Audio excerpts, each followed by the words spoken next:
guru bisa membela diri jadi. Bahwa apa yang dilakukan, bertindak, bersikap itu sudah sesuai dengan kode etik yang ada. Jadi itu dibenarkan gitu. Nah ini ketika menyusun kode etik ini banyak hal-hal yang nanti harus diperhatikan. Karena sangat banyak keterkaitan aturan yang dengan yang lain. Apalagi untuk yang dasar menengah. Apalagi anak-anak punya undang-undang perlindungan sendiri.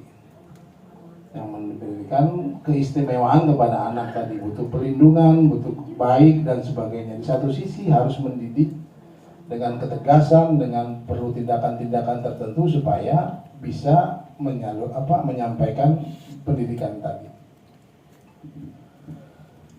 Selanjutnya tindakan atau perbuatan terlarang itu yang termasuk itu adalah melanggar, tentu kalau ini pasti ya dasar negara Bapak Ibu.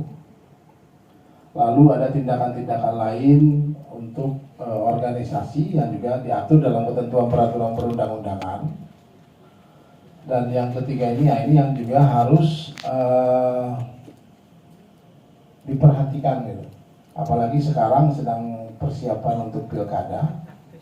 Terakhir kami juga dapat surat ya bahwa ada guru kemudian yang mendukung salah satu paslon, walaupun hanya lewat WA gitu.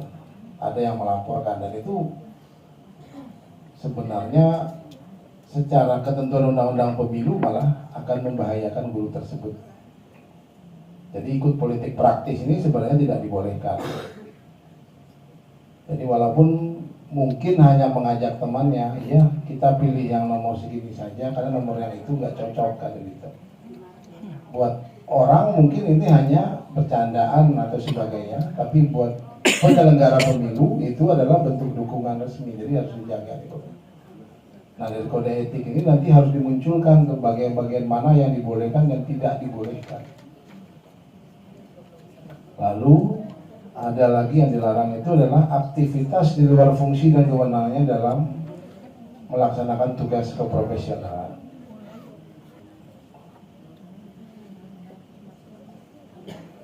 Lebih lanjut kita ke alur. Nah, ini jadi buat organisasi profesi guru yang ingin mendapatkan fasilitasi. Jadi ada beberapa langkah yang harus dilakukan Bapak Ibu.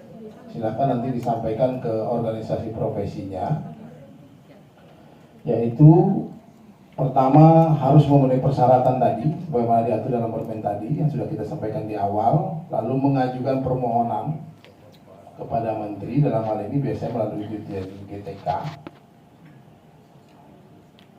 Lebih lanjut nanti akan ada proses validasi dan verifikasi yang dilakukan oleh GTK untuk menilai bahwa organisasinya tadi sudah sesuai, pengurusnya sudah benar guru aktif, anggotanya benar guru aktif, diantaranya ya sudah punya keterwakilan di 25% di provinsi, sudah punya keterwakilan 25% di kabupaten kota dalam satu provinsi. Nah kalau sudah memenuhi nanti baru diusulkan untuk mendapatkan fasilitasi. Kalau tidak sesuai tentunya akan dikembalikan supaya bisa menyesuaikan kalau masih ingin ikut mendapatkan fasilitasi. Boleh nggak kalau nggak ikut? Boleh, tidak ada larangan. Lebih lanjut, ini laporan atau pengaduan dalam hal terdapat pengaduan masyarakat terhadap organisasi profesi guru yang tidak sesuai, maka kementerian dapat menghentikan sementara atau membatalkan fasilitasi yang diberikan kepada organisasi profesi tadi. Jadi akan tetap dipantau dan dinilai kinerjanya bahwa OP tadi itu sesuai sebagai mitra pemerintah itu sesuai gitu, kerjanya sesuai, tindakannya sesuai, tidak ada larangan-larangan yang dilanggar, pengurusnya juga melakukan tindakan sesuai peraturan perundang-undangan, tidak ada perbuatan tercela dan sebagainya. Karena dampaknya nanti bisa dihentikan sementara atau dihentikan sama sekali gitu, kalau dianggap tidak sesuai, tidak layak gitu. Jadi nanti tidak dapat lagi terhadap fasilitasi yang diberikan pemerintah.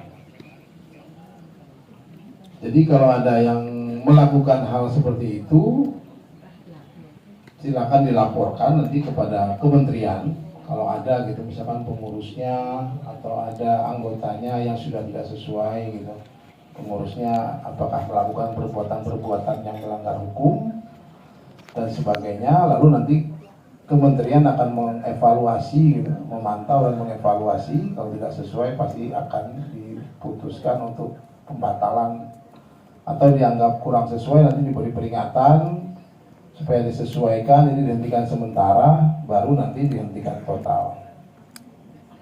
Lebih lanjut, slide terakhir ya, yang peran pemerintah daerah. Nah, ini peran pemerintah daerah yang diatur dalam Permen 67. Yang pertama itu, pemerintah daerah juga dapat memfasilitasi organisasi profesi guru. Bagaimana tadi kementerian juga memberikan fasilitasi.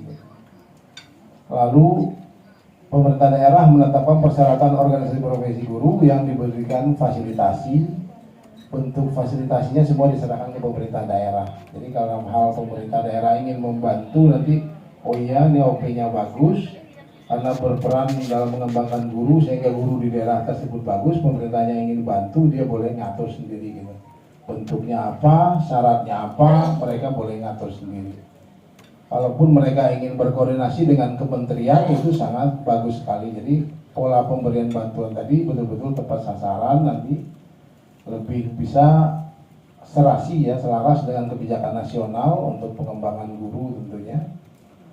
Dalam pemberian fasilitasi kepada OP, ini harus dapat berkoordinasi ya dengan menteri. Jadi kalau nanti dari kementerian juga ada panduan, nanti daerah ingin mengikuti bisa menyelaraskan dengan yang ada di kementerian. Jadi pemberian fasilitasi oleh kementerian ataupun daerah nanti bisa selaras.